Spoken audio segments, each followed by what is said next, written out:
अगर कोई अन्य वाद आते हैं, विशिष्ट वाद होते हैं, तो उसमें क्या चीजें समाहित करनी होती, वो पढ़ते हैं अपन ऑर्डर 7 रूल 2 कि मान लो कोई धन संबंधित वाद है। मान लो ए कहता है कि मैं बी से इतनी धनराशि की मांग करता हूं, या इसके लिए वो वाद फाइल करता है, तो वहां उससे वो धनराशि एग्जैक्ट लिखनी होगी। ऐसा नहीं है लगभग या सामान्य इतनी राशि मांगता, वो अगर 2 लाख की मांग करता है तो उसे 2 लाख रुपए ही लिखनी होगी।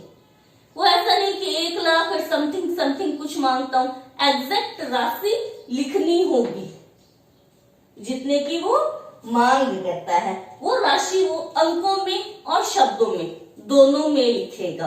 अगर अंकों की राशि में और शब्दों की राशि में चेंज है, परिवर्तन है, मान लो एक 0 लगाना वो भूल गया, तो वहां शब्दों की राशि को प्रायोरिटी दी जाएगी, सही शब्दों वाली राशि को माना जाएगा।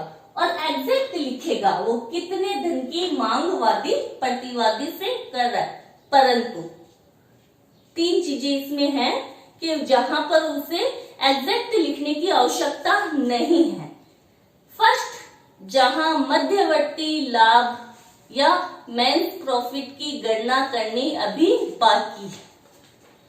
सेकंड, जहां पर वादी और प्रतिवादी के बीच में अभी हिसाब किताब होना बाकी है। प्रथम तो क्या, मध्यवर्ती लाभ, सेकंड हिसाब किताब, थर्ड आता है कि प्रतिवादी के कब्जे में ऐसी जंगम संपत्ति है जिसका वैल्यूएशन या बाजार मूल्य अभी तय करना बाकी है। प्रतिवादी के कब्जे में चल संपत्ति है, प्रतिवादी के कब्जे में चल संपत्ति है जिसका बाजार मूल्य तय करना अभी बाकी है। तो इन 3 चीजों के लिए अगर वाद किया जा रहा है तो वहां वो लगभग के करीब लिख सकता है, यानी वहां एग्जैक्ट राशि लिखना उसको आवश्यक नहीं है। नेक्स्ट आता है कि जहां स्थावर संपत्ति के लिए या अचल संपत्ति के लिए या इमूवेबल प्रॉपर्टी के लिए कोई वाद फाइल किया जा रहा है।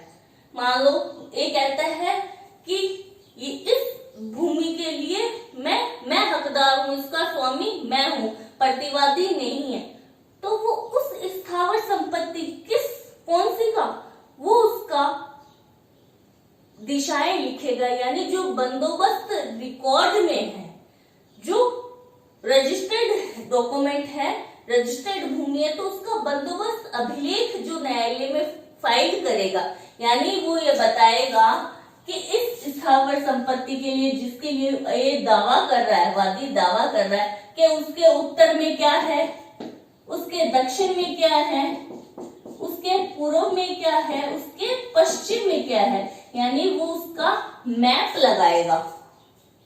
ड्राफ्टमैन के द्वारा जो मैप किया जाता है, ड्राफ्टिंग की जाती है, वो उसका ड्राफ्ट यानी वो उसका नक्शा लगाएगा, भू सर्वेक्षण वाला नक्शा लगाएगा।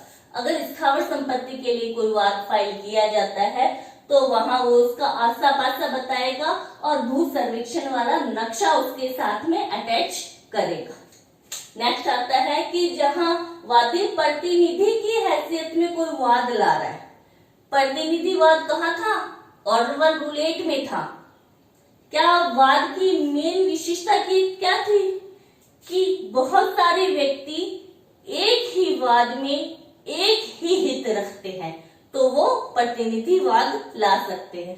तो अगर वादी प्रतिनिधि की हैसियत से वाद ला रहा है तो उसे 2 चीजें वाद पत्र में लिखनी आवश्यक होगी। क्या होगी? फर्स्ट क्या लिखेगा वो कि उसका विषय वस्तु में हित है, और सेकंड लिखेगा कि प्रतिनिधि की हैसियत से वाद लाने के लिए जो आवश्यक शर्तें या जो कदम थे वो उसने पूर्ण कर लिए। क्या थे? प्रतिनिधि की हैसियत से कि न्यायालय से अनुमति लेगा या न्यायालय निर्देश देता है, और सभी व्यक्तियों की ओर से उसको सहमति प्राप्त हुई है, तब वो प्रतिनिधि हैसियत से वाद लाने के लिए सक्षम होता है। तो जब वादी प्रतिनिधि की हैसियत से वाद लाता है ऑर्डर 7 रूल 4 में, तो उसे दो बातें लिखनी होगा कि विषय वस्तु में एक तो उसका हित है, सेकंड प्रतिनिधि हैसियत से वाद लाने की आवश्यक शर्तें उसने पूर्ण कर दी है। अब प्रतिनिधि की हैसियत से कौन कौन हो सकता है? निष्पादक हो सकता है, प्रशासक हो सकता है, या उसका एलाब हो सकता है, लीगल रिप्रेजेंटेटिव हो सकता है। नेक्स्ट आता है कि प्रतिवादी का वाद में हित दर्शित करना। जब कोई वादी ये कहता है, जब कोई व्यक्ति वादी कहता है इन 5 व्यक्तियों के विरुद्ध, यानी 5 व्यक्तियों को वो प्रतिवादी बनाता है, तो उसे ये दर्शित करना होगा कि उन जिनको वो प्रतिवादी बना रहा है वाद में, उस व्यक्ति का वाद में हित जुड़ा हुआ है। मान लो पहले वो ए वाद कर रहा है, ए वाद करता है बी और सी के विरुद्ध, फिर वो कहता है डी को भी मैं प्रतिवादी बनाना चाहता हूं, या बनाता है वाद पत्र में प्रतिवादी की हैसियत से वो डी का भी नाम लिखता है। ये दोनों भाई थे, ये इसका पुत्र, मान लो ये का पुत्र है डी, तो वो कहता है कि डी भी प्रतिवादी है, यानी उस विषय वस्तु में डी का भी हित विद्यमान है, तो वो इसको भी प्रतिवादी बना सकता है। जब प्रतिवादी का हित विद्यमान है, तो वादी के द्वारा अगर वाद में कोई प्रश्न किया जाता है, क्वेश्चन किया जाता है, तो जिसका हित विद्यमान होगा वो उत्तर देने के लिए बाउंड होगा। ठीक है, वो उत्तर देने के लिए बाउंड होगा। तो ऑर्डर 7 रूल 5 ये कह रहा है कि जहां वादी ये दर्शित करता है कि प्रतिवादी का वाद में हित है, और हित है तो वो प्रश्न, वादी के प्रश्नों का उत्तर देने के लिए भी बाउंड माना जाएगा। फिर आता है ऑर्डर 7 रूल 6 कि अगर वादी कहता है, मान लो कोई वाद टाइम बार हो गया, परिसीमा अवधि से वो छूट गया, यानी समय अवधि निकल गई, वाद फाइल कर टाइम बार हो गया, या कोई विधि की छूट उसके हक में है, विधि उसके पक्ष, मान लो कोई अरेस्ट है और उसके लिए विधि उसको लाभ प्रदान करती है, तो वाद पत्र में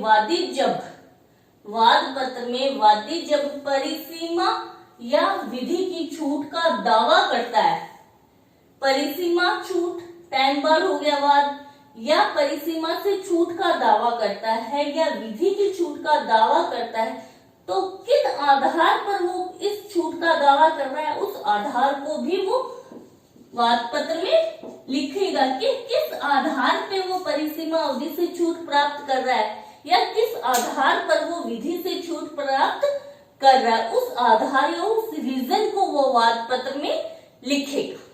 next order 7 rule 7 7 Anutosh.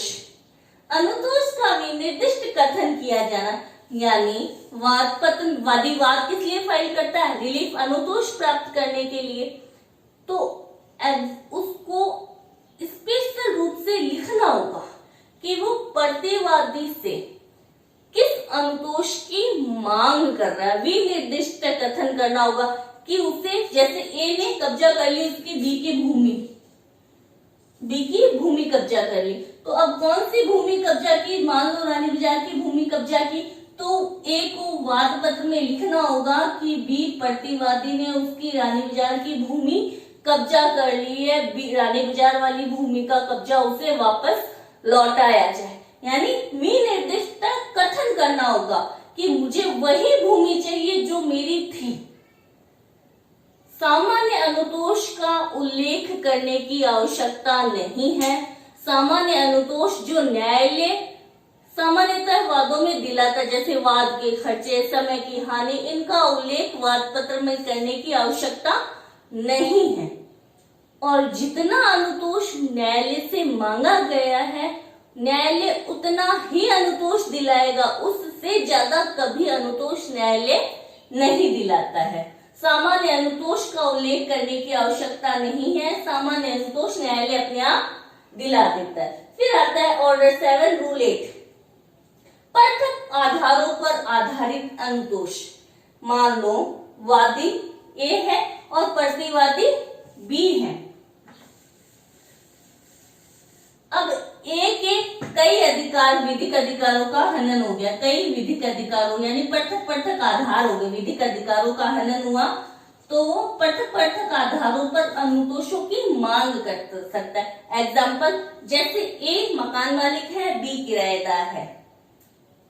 B ने मार्च का, अप्रैल का, मई का, बी ने मार्च, अप्रैल, मई, जून का किराया भुगतान नहीं किया है, तो वाद पत्र में ए को ये दावा करना होगा कि बी मार्च का किराया ड्यू है, बाकी है, अप्रैल का ड्यू है, मई का ड्यू है, जून का ड्यू है। यानी ये पृथक आधार हो गए, मार्च के लिए अलग वाद फाइल करना आवश्यक नहीं है।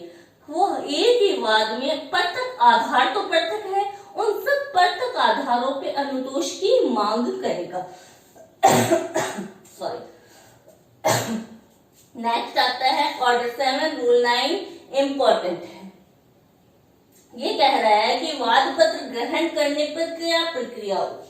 जब न्यायालय में वाद पत्र फाइल किया जाता है और न्यायालय वाद पत्र एक्सेप्ट कर लेता है, एक्सेप्ट करने के बाद में क्या प्रोसीजर करनी होगी वादी को। वादी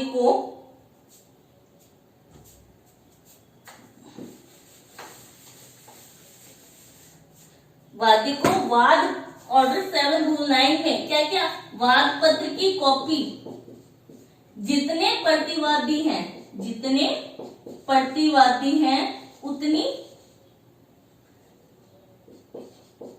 वाद पत्र की कॉपियां देनी होगी और उसके साथ में सम्मन करने के लिए जो खर्चा लगना है, यानी मान लो 5 प्रतिवादी हैं तो वाद पत्र की 5 कॉपियां और उसके साथ में 5 प्रतिवादियों की जितना सम्मन का खर्चा लगना है, यानी सम्मन तामील का जो खर्चा लगना है वो कितने दिनों में जमा कराना होता है वादी को, 7 दिन में।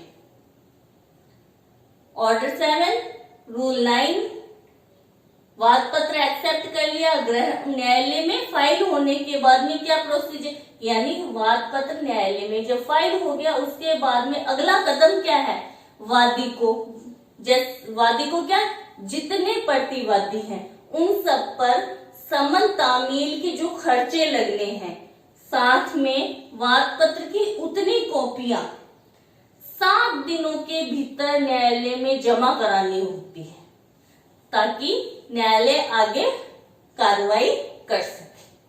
ठीक है। फिर आता है